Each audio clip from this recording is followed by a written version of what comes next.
The following is a Hoop Ball presentation.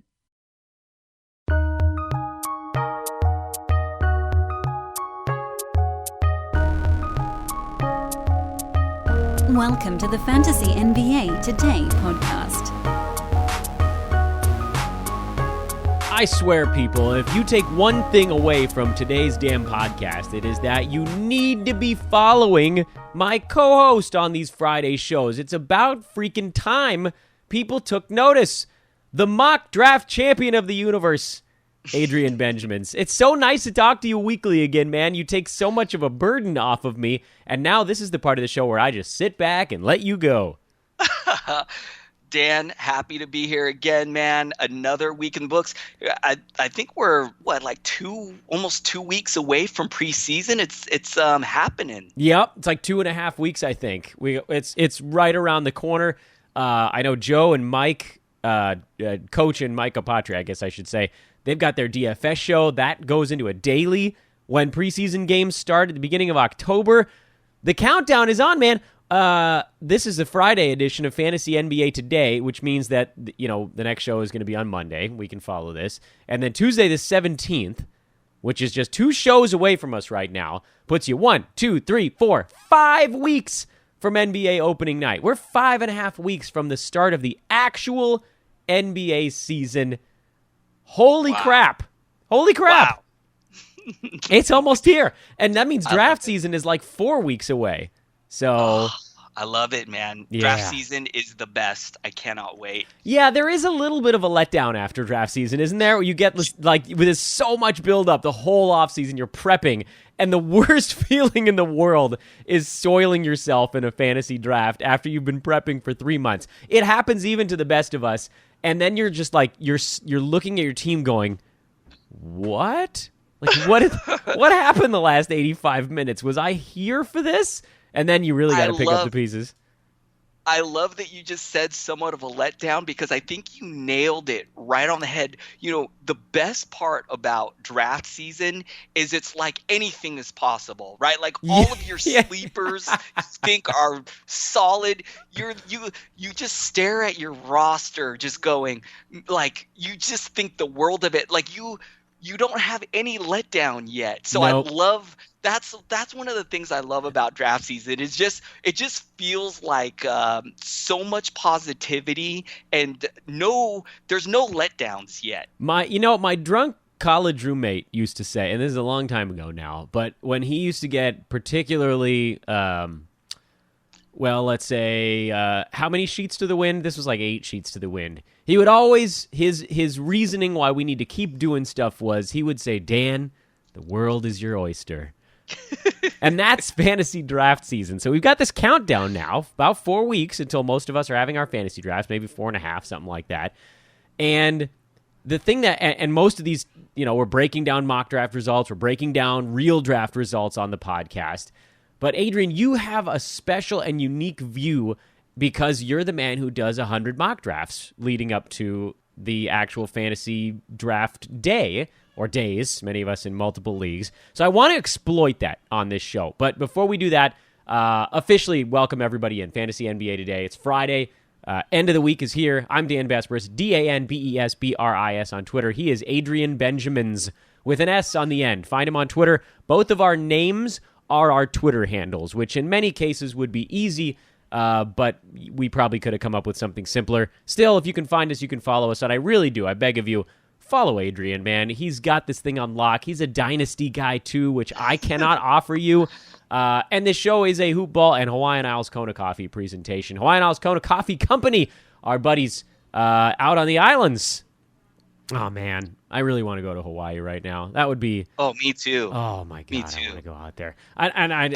Man, I do this ad. I talk about Hawaiian Isles every day, and I look at the pictures on their website, and I'm just like, man, I went there. My wife and I went to Hawaii like 4 years ago. You hear the kids screaming in the background. Maybe he wants to go too. And it was just, it's so relaxing and amazing, and everything is just so easy.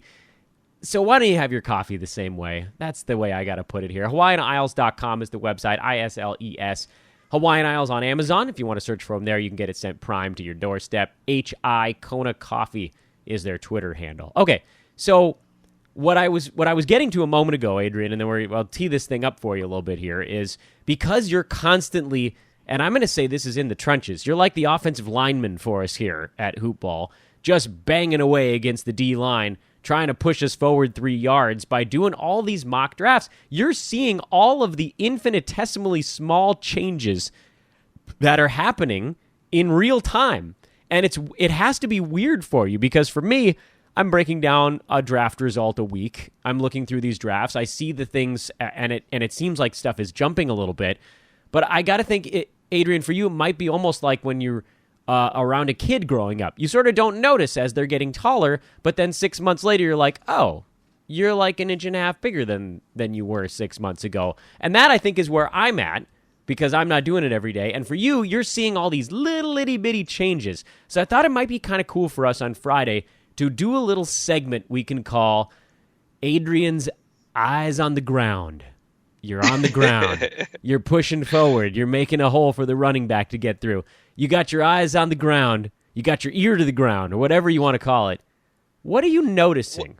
What are you noticing as you pound your way through these mock drafts? Maybe something that was different this week than 2 or 3 weeks ago. Well, not a lot of change right now to the mock drafts. And I think the reason why is just because there's not a lot of news, right? There's not a lot happening. We're really not hearing a lot. So this perception that these mock drafters have on these guys has kind of been the same that it has been for the past few weeks. Now, one of the things that is influencing these mock drafts is the international FIBA tournament that's going on. For example, Dan, Bogdan Bogdanovic today against Team USA this morning had a really great game, a 28-point game. You all have probably heard about Serbia defeating the United States in the fifth place game. In a mock draft this morning, Bogdan Bogdanovic went in the 10th round. This isn't a guy, I mean, in the last 30 mock drafts I've done, I didn't see him get drafted at all. Now, all of a sudden, today, Adrian, I got to jump in. You said the last 30 mock drafts you've done. That's like 4 days, though. Yeah, that's probably like the last week and a half. So okay, go ahead. So we are seeing international ball somewhat have a little impact, and nothing major. It's definitely not affecting the top of the mock draft, the first few rounds. Jokic does his thing and goes where he goes. Rudy Gobert has been a monster, but his draft value hasn't changed in this mock draft. Solid early third round, late second round guy. So, not a lot of changes, but I'm really glad that this is something we're going to revisit, maybe talk about on a weekly basis. Because now that you brought this to my attention, I am going to watch this like a hawk. Like, if I see anything subtle, like strange happening, guys' movement happen, I will report it to you on a weekly basis, Dan. Yeah, I love it. You're our on the ground reporter is what's happening right now. While the rest of us are flying around in our helicopters trying to figure it all out, you're in there watching it all take place. I think it's really interesting because if you see guys start to shift, we can then it's sort of this blend, right? Like we see the cause sometimes, or we think we see the cause, but then we have to actually see the symptom. There's these two parts of what we're discussing. One, how much does a guy move is part one, and why does a guy move is part two.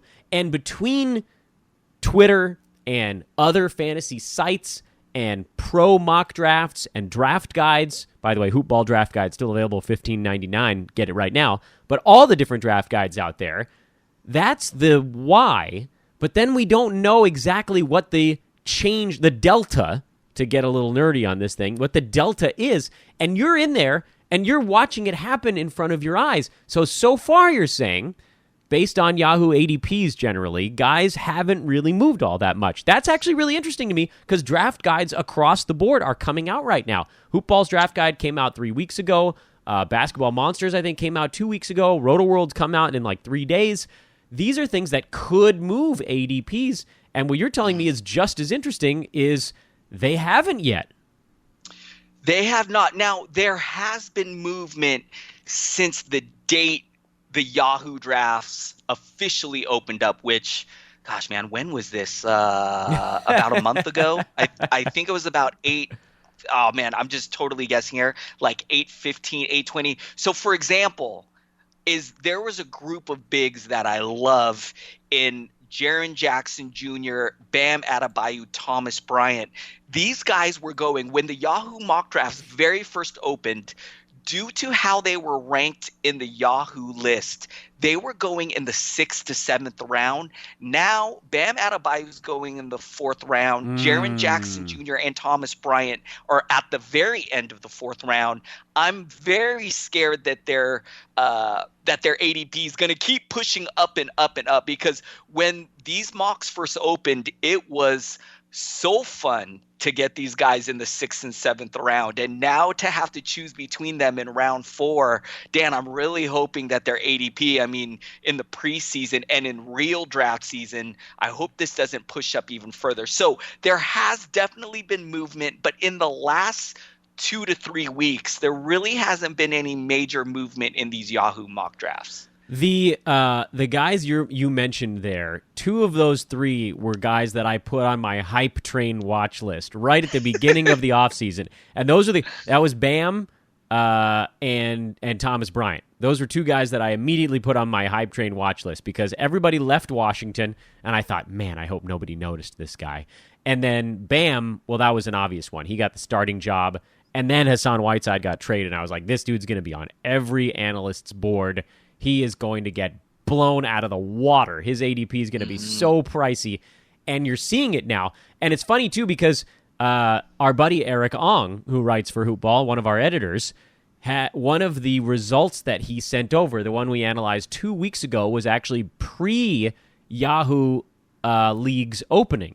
So clearly, the big factor at this point is Yahoo's pre-ranks, because in those results, I think we saw, I don't think it was Bam. I think Bam still went relatively early, but I think Thomas Bryant went, like you said, I think he was in the 80s in that draft.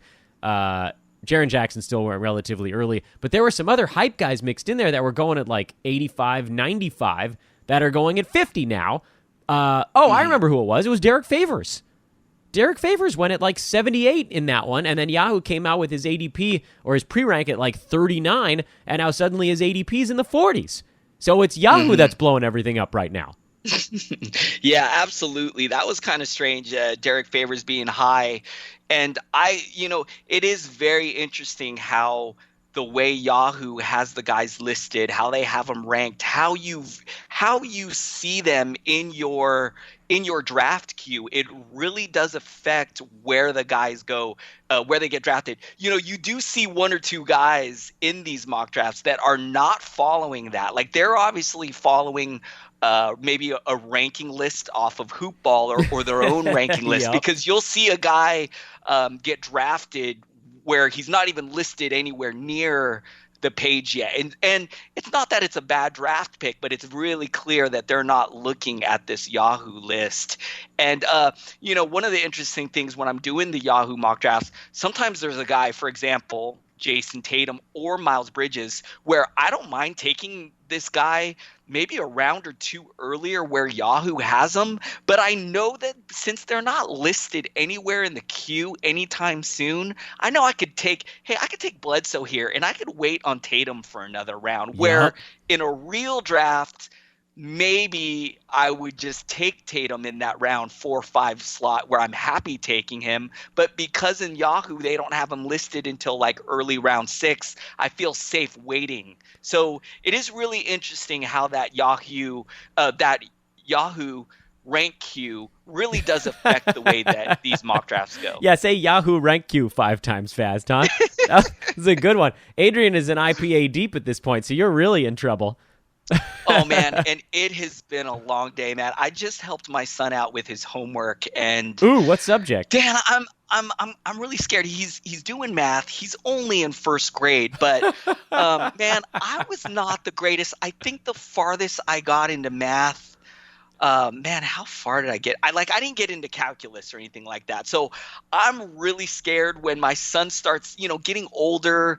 I really hope he's not going to need my help any further, Dan, because math is not my strong suit. Well, now they teach it a totally different way. Someone was trying to explain to me Common Core math, and I said, no. I got my way of doing it, and you guys can bleep off. But now I have a 3-year-old now, so I guess I got to count down the days until I got to figure out the new way to do things. But no, I want to pivot back to the point that you made, which was the one I was going to make next if you didn't, which is, I think a lot of people go into a draft and immediately start rearranging the names on the Yahoo board. And I think that's a huge disservice that you're doing. You need to have your rank list off to the side, and you definitely need to be looking at the way Yahoo lists the players, because that's the big bopper in fantasy. Or whatever, honestly, it could be wherever your draft is taking place. Fantrax, Yahoo, ESPN, whatever, CBS. Whatever order they have the guys listed in, it is going to influence the order that guys get drafted in a huge way, because people tend to build their own queue by starting at the top of the Yahoo list and slowly scrolling down and adding guys to their queue. You have to realize, you said it. I mean, you gave a perfect example of it. In these drafts, you're going, I'm going to take Bledsoe now because he's the guy that's less likely to make it back to me, because he's going to come up first for these other people as they're scrolling down the list. You need to be aware of what the other people in your draft are looking at and how that's going to impact the moves that they're about to make. I thought you made a great point there. I think a lot of people try to completely ignore the Yahoo rankings, and I think they should be used as a tool to understand what other people are working off of. Yes. And one of the things I do like about Yahoo mock drafts is they do update that list, that ranking that they have. And I believe that they update it based on the movement of guys, right? Like, for example, they obviously had Bam, Thomas Bryant, Jaren Jackson Jr. in the 6th round. They're seeing that people probably like me are taking them much earlier, or sometimes a round earlier. So now when they do the update, they move them up. So I feel like as we get closer to actual draft date, the list that they have, the queue, the ranking that they have is actually pretty realistic as to how regular mock draft or regular drafts are going to go for your home league. What's really fun about my home league is we do it on a draft board that we shoot up on a projection. Man, what's really crazy about this, Dan? People are bringing their list from Hoop Ball, from Roto World, from I don't know. How many minutes do you have per pick? I saw a guy at the last draft who brought a book, like one of those magazines that you buy, and I didn't even know that those things still existed. Like, I thought it was crazy. But one of the things I love about that draft is it is chaos, because you just cannot really figure out where a guy is going to go. Obviously, except for the top of the draft, the 1st or 2nd round is usually kind of how you would expect. But after that, man, it is a crapshoot, just because so many people are using different lists and going off of different sources. So it's a really fun draft. This is how you end up getting guys falling to you all the time. Not you in particular, Adrian, just a person in a draft, because people bring in all these whacked out lists and they lose touch with the actual order that guys can be taken in. This is how people start reaching too early, because on their list, and this is a reasonable thing, on your own list, you have the rank that you think guys are going to finish the year. But at some point, Adrian, don't you have to reconcile that list with the order that you think guys are actually going to get drafted? Because if you take guys in the order you think they're going to finish, you're going to grab guys in the wrong order. You're going to miss half the dudes you should be able to get because you're too busy going way down the list to snatch up. Like, if you think the number, whatever it is, it doesn't matter. If you think the Yahoo pre-rank guy number 50 is actually going to finish the year higher than the Yahoo pre-rank guy number 30, you probably still don't have to take the number 50 guy first. He's going to be on the board longer just because of the way people's minds work. People reach too soon. It happens every year. And then at the end of the season, I see everybody say the same thing on Twitter, which is, these upside guys, man, they're killing me. They're not killing you. What's killing everybody is taking them too soon. You max out their upside. You wipe out their potential value. I think this is such an important point on draft day. Let people fall to you. It will happen every time. This is just one of the reasons you and I are discussing right now why people fall in fantasy drafts. This is one of like 15 reasons why guys fall. Sure, and what's really interesting is what you just said. Sometimes there's a guy that I'm targeting. Let's say, for example, I used Jason Tatum earlier. In this mock draft I did, he went round 6. I'm targeting him. But let's say, okay, he's my target here in round 6. But let's say there's a guy in round that you had maybe listed in round 5, at the beginning of round 5, who's still on the board. That will affect – okay, I wanted to take Tatum here, but this guy, I believe this guy could be a 4th round value. He slipped here. You got to take him. Yes. So, yeah. Don't worry about getting your guy so much this early in a fantasy draft. You take the guy that's the best value on the board. I said something that might have been a little bit too blanket, Adrian, and feel free to argue with me on this.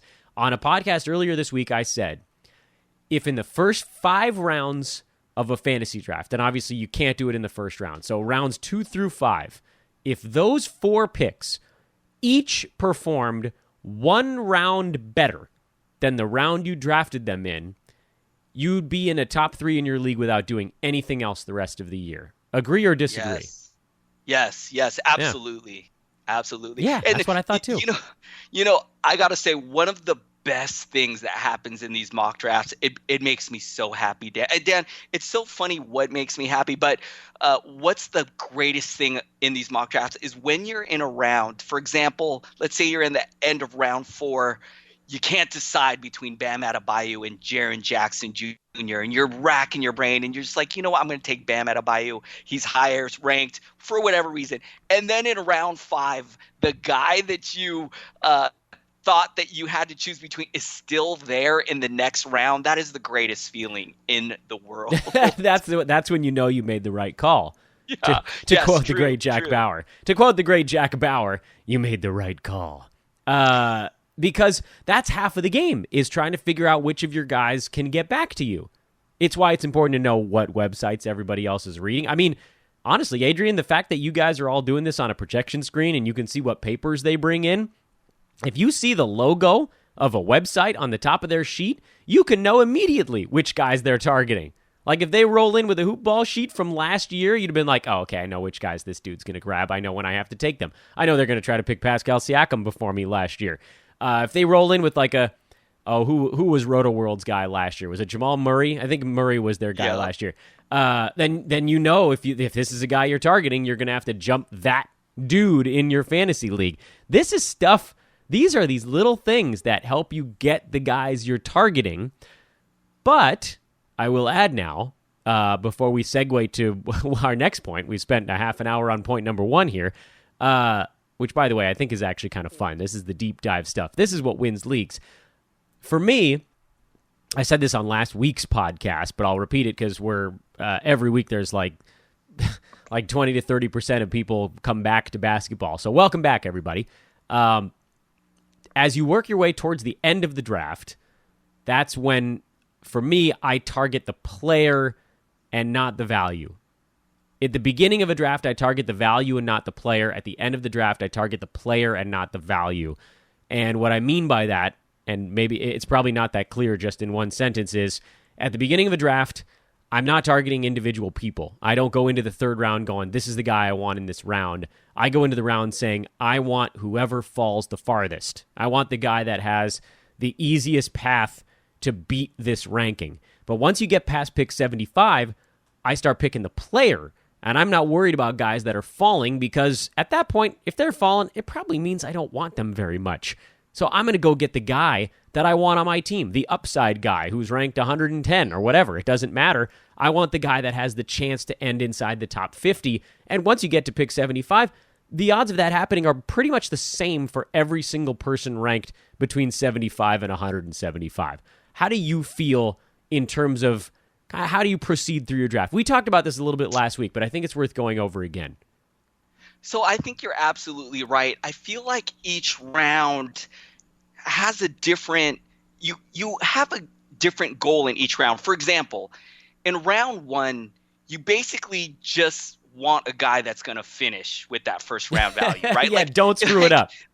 Right. Like if you have the number 1 pick, you're trying to draft the guy who's going to finish as the number 1 player, right? Like Correct. That's your goal. If you're drafting the first round, you want a guy that's going to finish with first round value. And if you don't, you almost kind of feel like you messed Oh my up. God, Adrian! I want to let you keep going, but you just made the best point of the show, and so I don't want to let this go. Too many people spend their number 9 pick on a guy they think has an opportunity to be the number 5 guy, but could also be the number 30 guy. I think that's a horrible mistake. You got to spend your number 9 pick on a guy that you just hope stays somewhere near number 9. Don't screw it up. Am I reading what you're saying right? Because to me, that's an important and really big feature in round 1. You're absolutely right. And in round 2, your focus now is there a guy who can finish with first round value, right? Is there a guy who fell who – let me give you an example, Dan. Paul George last year finished as the number 2 player in total value for 9 category leagues. Now, he is dealing with an injury issue, might miss the first 4 to 6 weeks of the season. But as of right now, Paul George is a second-round player. This is a guy who could possibly be a first-round player. If Bradley Beal falls into the second round, that's a guy who could potentially finish as a first-round player. So once you get in that second round, it's like, which one of these guys could be a top 10 player that's still available on the board? Like, you got to grab one of those guys. As you said, right, Dan? Like, Luka Doncic and Devin Booker are really popular second-round players. I'm sorry, Dan. I love those guys. I don't think there's really any shot that those guys can finish as a top 10 player. No, they can't. Don't apologize to me. Destroy those players. So if you're drafting guys like that over Jimmy Butler, a Paul George, a Bradley Beal, even a Kyrie Irving or something, like I think you're kind of doing a disservice there because there's really not a chance that Luka or Devin could finish as as a first top 10 type player, where there could be guys on the board that can, and I think you got to take a shot on that. Yes, absolutely. Absolutely. Too many people are getting caught up in the hype and the popcorn. You know who else, by the way, could actually crawl up into that category? Andre Drummond and Rudy Gobert. They were number 13 and 12 in totals last year. Now, I don't know about Gobert. He rotates between actually playing and being injured every other year. Andre Drummond was the number 4 player in fantasy for the last 2 months last season. That's a guy who's going behind almost all of those guys you mentioned, and he was a first-rounder for a third of the season last year. You mentioned Paul George. I'm not going to draft him just because of the injury, but he's an example certainly from last year of a guy that was drafted outside the first round that climbed into it. Beal, you mentioned. Irving, you mentioned. Kawhi, if he happens to slip into the second round, which he hasn't been much, but as a second-round guy in Roto, I would take that chance. Jimmy Butler, you mentioned. That's a wonderful example of it. These are fabulous ways to start your second round. What about as you work your way towards the end of the second round? Because I don't know if there's many guys left that could actually be a first-rounder at that point. Oh, so actually, right now, the end of the second round for Yahoo ADP is Rudy Gobert at 22, Miles Turner at 23, really? and Nikola Vucevic, who finished as a first-round value last season. He's going player 24 in Yahoo right now. So they are still on the board. They are still on the board. And, man, these are no-brainer picks right here. I mean, pick 24, Vucevic, a guy who can be a top 10 player. I mean, if you believe that last season was kind of an outlier, somewhat of a fluke, that's fine. But, for me, Vucevic's outlook really isn't changing much. Their team is the Orlando Magic team is pretty much the same starting 5. He's locked into that starting spot. His usage and minutes are there, so not expecting a lot of change for him. Right now, he's going end of round 2. So yeah, pretty much all of round 2, you can snag a guy who could definitely finish with some first round value. Well, what do you see as we work our way towards round 3? Is it a similar thing where you can find someone? Is your goal in round 3 to find someone who could be a second rounder? Is your goal in round 3 to not biff it? How do you play it at this point? Round 3 is the worst, Dan. It is filled with it's a field full of landmines, okay? Let me read this list off to you. Donovan Mitchell, Mitchell Robinson, Zion Williamson, John Collins, Kristaps Porzingis, De'Aaron Fox, Draymond Green, Otto Porter, Pascal Siakam. I love, you know me, I love the young guys. I love the rookies. You do. I feel like Zion Williamson right here at pick 30 in round 3. I feel like if everything goes right for this guy, he plays to the top of his potential. Like, this is where he's going to finish. So drafting him here kind of feels like you're not it just feels like you're gambling, and it's way too early in your draft to make a gamble like that. Dan, I don't need to tell you, man, I slipped major on Donovan Mitchell last year. I think this is where I was I was drafting him like that second round. What did he finish, like 4th or 5th round value last year? This, I feel like at pick 26, this feels a little risky. Mitchell Robinson, such a small sample size. I understand the upside. I know, in a small stretch last year, he was putting up amazing value. So I understand the temptation to grab a guy, especially someone who could lead the league in blocks, but still feels a little risky. John Collins, I mean, until he adds a 3-point shot or defensive stats to his game, I can't take him this early, but this is where he's going. So, Dan, there's a lot of risk here in this round for me. And this is one of the most difficult rounds. This is actually probably the most difficult round. When I'm doing the Yahoo mocks, I'll sit there staring at my computer going, what do I want to do right here? Because the guys we talked about in round 1 and round 2 are gone. Right? Yeah. Like, those guys we talked about don't slip this far. So are you going to take a shot here, or are you going to look to the next round and maybe, take a guy you like in that round 4 range? I mean, it is a really difficult spot here. So are you looking for someone in the 3rd round that could give you 2nd round value? It seems like you, like me, actually, this is the way I tend to play my early rounds, is I'm looking for a 3rd rounder that won't screw it up. I almost treat it like a 1st rounder a little bit. That's right on right there. And, there are a few guys here that do feel a little safe to me. Pascal Siakam right here at pick 36 is his ADP right at the end of 3rd round. That feels really safe, especially with Kawhi Leonard gone. You feel like Siakam's usage is going to go up. He's going to maybe be the main guy in Toronto. That feels safe. Draymond Green, he's a guy that's been on a lot of my teams. It's tough because he'll put up some nights where it's real low-end lines. Like, for example, he could some nights have 9 points with 8 boards and 6 assists, and you feel like you're not getting much. But, man, with Kevin Durant gone, Klay Thompson on the shelf, it really feels like Curry and Draymond that they really need to step up. And I'm starting to feel like this season is going to be a little bit safer for him. So right here at this spot, Chris Paul is a really interesting guy. He goes here too. Dan, a lot of people don't know really what to think of Chris Paul because him going to OKC, he hasn't stayed healthy for the last few seasons. So are you going to get 82 games from him? People don't know what is his role on this Thunder team. And so his value is kind of all over the place in some of these mock drafts. Like, I've seen him go at the end of the 2nd round. I've seen him fall to the 4th round sometimes. But for the most part, he's going right here in round 3. But if you need a point guard, it feels a little safe to grab him right here in this spot. So there are some guys that feel like you're not taking that risk as the other guys that I talked about. Is this the year where the dastardly 2nd round becomes the dastardly 3rd? Well, as of right now, that's how it feels like to me. A little bit. The second the second round just feels easy. Like we talked about, those guys slip. Those guys could possibly be first round value slip. You just snatch those guys up. But in the third round, I mean, there's a lot of times where I'll ask myself, like, should I take Zion Williamson here? Like he's the next guy up on that queue list.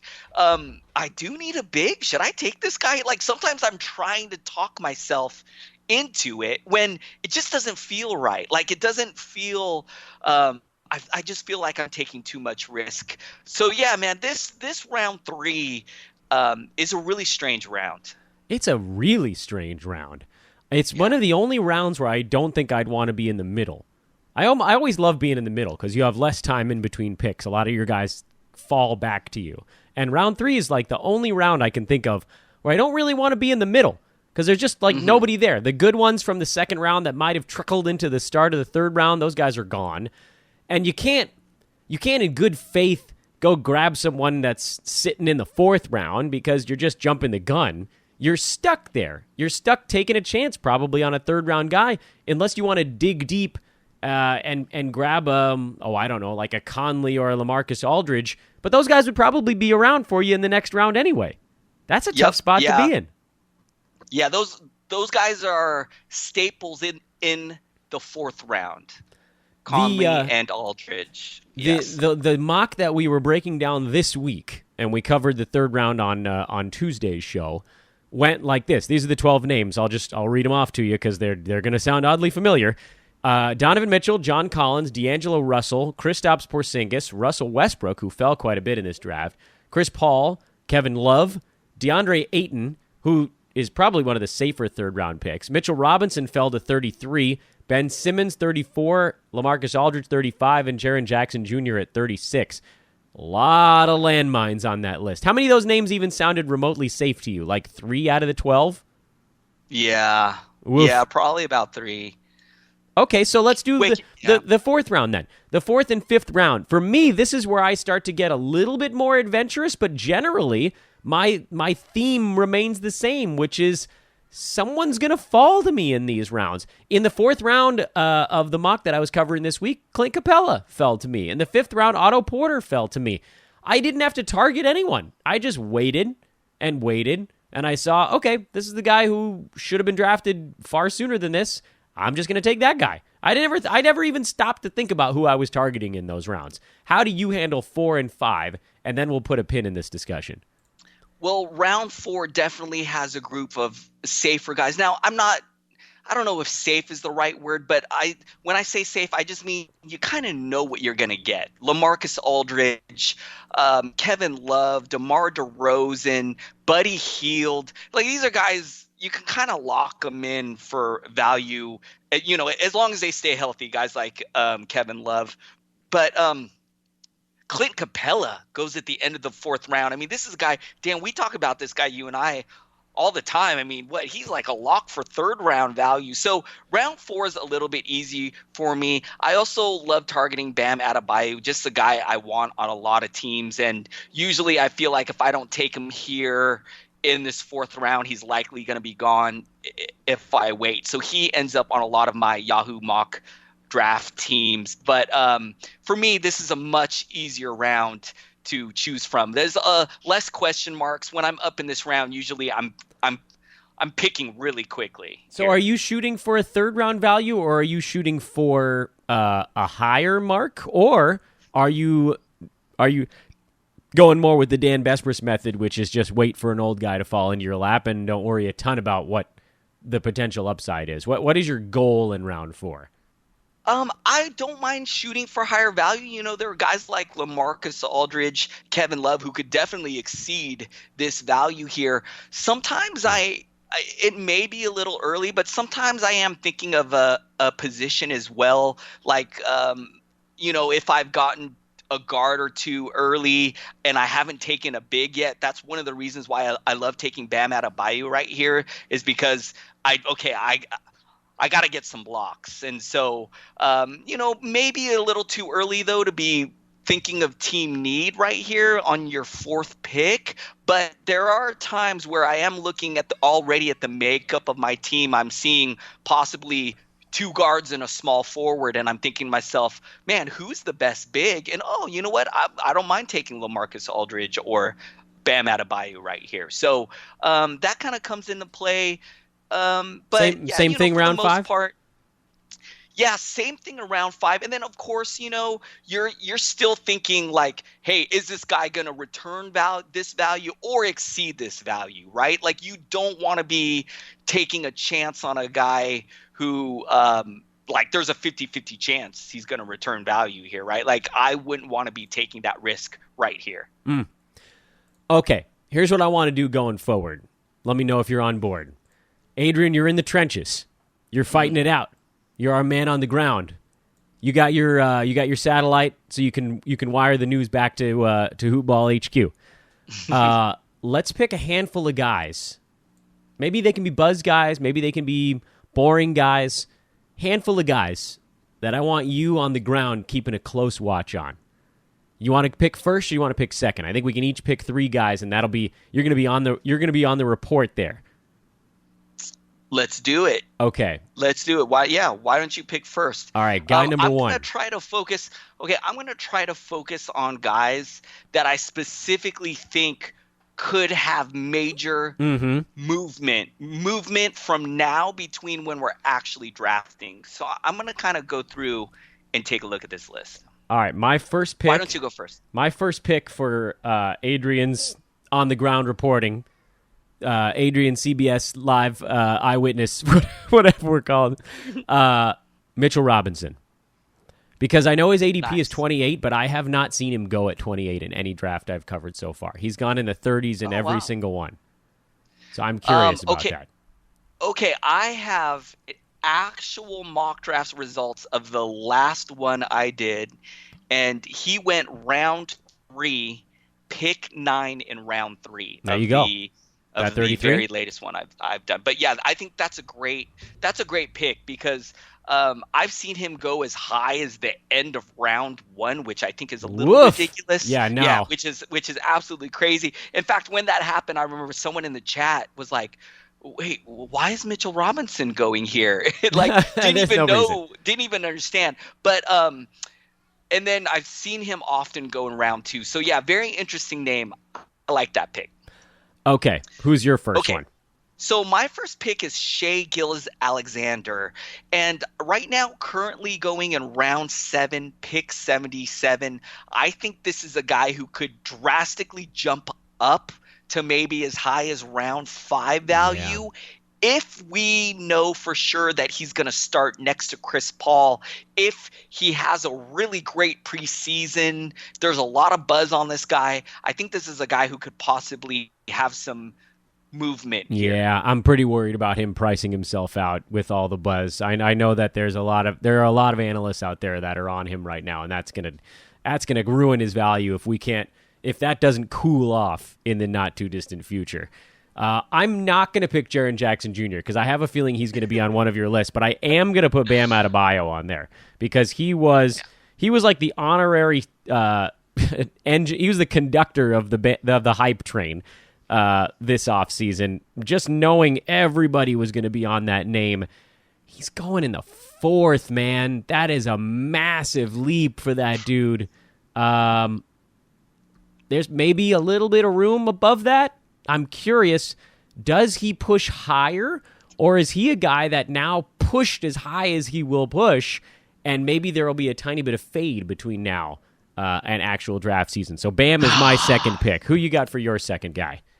My second guy, I'm going to go with DeLon Wright. This is a guy, I have trouble with this guy, man. I mean, really good fantasy player, but we've never seen him with the starting role with good usage so really curious, not sure how he's going to be starting point guard. It looks like for the Dallas Mavericks next to Luka Doncic.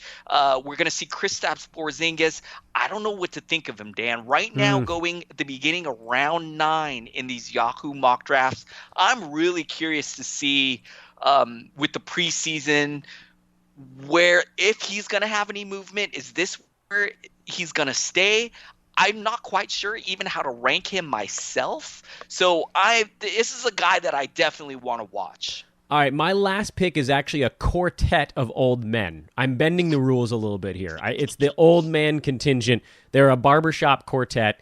They sing all of the hits that the barbershop quartet sang in that Simpsons episode.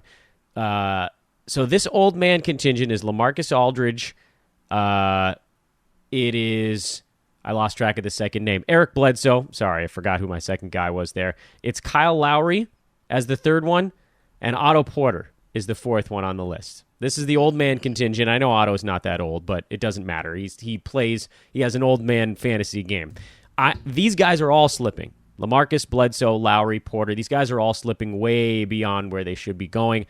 I know Otto's ADP is in the 30s, but I haven't seen him drafted before the 40s anywhere, and a lot of times he's going in the 50s. Bledsoe is going in the 50s. Lowry's going in the 50s. And LaMarcus is going in the late 30s or early 40s. I'm really curious, Adrian, if you see these guys start to go a little bit earlier, or if they are able to somehow remain buzzless throughout the entire fantasy offseason. And I left you Jaren Jackson if you want him, but you don't have to. Oh, man, I'm not going to take Jaren Jackson Jr. only because I really don't see him moving from here. And, that might not be really smart for me to say because we can always track other guys, too. We don't have to this is just an exercise for a podcast. You can always track another guy if you want. I'm trying to think, okay, so a guy I want to keep an eye on that I just have been keeping an eye on is Miles Bridges. I love his current ADP of round 8, and I think the reason why I watch him is because I don't want it to move. I love taking him in round 8. I don't want it to move, so I'm really, just like Bam Adebayo, please don't go any higher than round 4. Like, I think that just prices me out if that happens. So, man, like, I wish we could take a list of 10 guys and just lock them up. Like, don't play in the preseason. Don't do anything. Just hide until the start of the season. And I wish that we could put Miles Bridges on that list. Yeah, I want to go out on Twitter and just look at every fantasy analyst and go, what are you doing? Stop it. Yeah. My draft hasn't happened yet. Like, we're all looking at these guys. And the thing is, if any of these guys move up at all, if Mitchell Robinson moves up at all, you can't draft him anymore. If Bam moves up at all, you can't draft him anymore. These guys are right. I mean, I probably can't take them even where they are right now, but it's close. At least it's something worth considering for a lot of these guys. But if they move up, if Mitchell Robinson moves from the middle of the third to the very beginning, if he goes in the late 20s, I can't touch that. That's too early for me. Bam is around 50. If he moves towards 40, I can't do that anymore. That's crazy. Delon Wright, he's out in the 70s, 80s, 90s range. If he starts moving towards 50s and 60s, then I can't touch that anymore. And that's why I think this is so important, is that we've isolated these values very early in the fantasy season, but it by no means constitutes the value that will be there 3 or 4 weeks from now. So that's why, Adrian, live on the ground in the war zone, you'll be able to track these guys. You'll let us know what's going on with them. Mr. Benjamin's freaking fabulous, man. God, I love these shows. Have a lovely week, man. We'll patch you back into Hoopball HQ via satellite next Friday. Sounds good. Have a good one, Dan. Thank you for having me. He is at Adrian Benjamins. He's the best, man. He's the best. He's shouldering the load for me out here, and we'll have him back in a week to talk about the guys that he is tracking, and maybe some other names as well. Want to remind everybody, by the way, before we head towards the last point or two here on our Friday edition of Fantasy NBA Today, that this show is also brought to you by our buddies at mybookie.ag. A deposit match promotion continues. Use promo code TODAY, TODAY, when you sign up for your new account at mybookie.ag. They will match your first deposit up to $1,000. No, you can't immediately cash out the deposit match. It doesn't work like that. If you put in $400 and they match you $400, you can't just cash out $800. You got to bet it. That's part of the promotion. but we're going to bet it. We have hundreds of revenge game angles to play this year. We have altitude angles to play. We have things that we have determined over the course of years that have some measure of success, and at the very least, we will hopefully maintain. So you bet it all, and even if you go even, all you got to do is break even, because then if you bet it and you break even, you keep it, right? That's a beautiful thing right there. Oh, it's a fantastic. MyBookie.ag, they're the best right now. You got to move your money over to them. If you're not betting anywhere, that's the place to start. I recommend them because they are our partners. They have assured me that everything is perfect. Their customer service is great. They have player perks, the best in the business, the fastest way to get those player perks at MyBookie.ag. You can bet games as they're in progress. NFL has fantasy scores you can bet on. Everything is good. Everything is thumbs up. MyBookie.ag. MyBookie.ag. Sign up for your new account today. Use promo code TODAY. Bet, win, get paid with MyBookie. I really liked the stuff that we were able to cover today. We didn't get into the exact specifics of a draft result, but we've been doing that for 14 shows in a row. It was time to take just a brief respite to go over a key point that I made 2 shows back, but when I'm just shouting it into the void, I don't think it has the gravitas of talking about it with another human being, someone that studies this stuff, that can then say, Dan, you're crazy, or Dan, you're onto something here. And so, we were able to break down what it means to outperform your draft rank position in each of the first 5 rounds, aside from the first. Don't screw up your first round pick.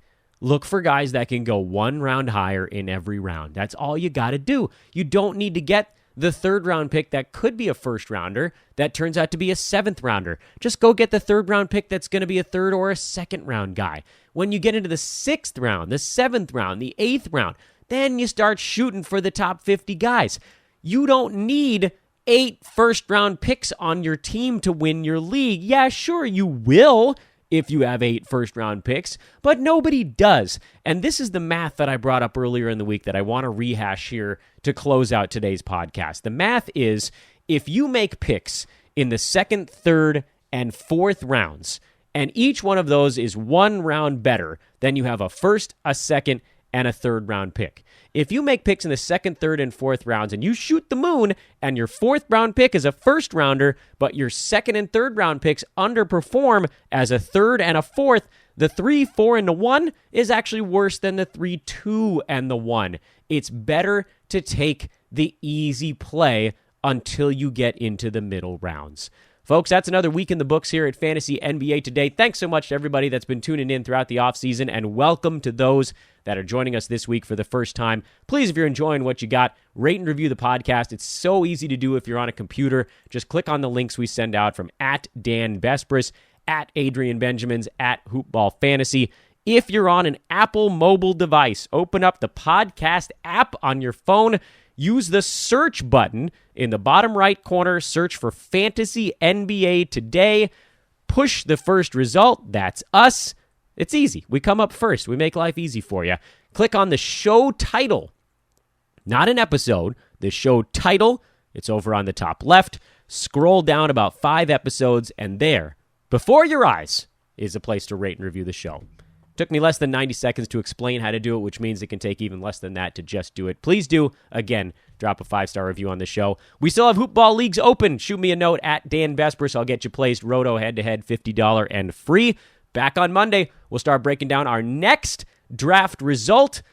And also, next week, I teased it on Twitter. I'll tease it here as well. We're going to start going through the Yahoo ADP rankings round by round, and we'll tell you exactly what Yahoo got right and wrong. Also available in the Hoopball Draft Guide right now in much more detail for $15.99. Have a wonderful weekend, everybody. Thanks to Adrian. I am Dan. So long.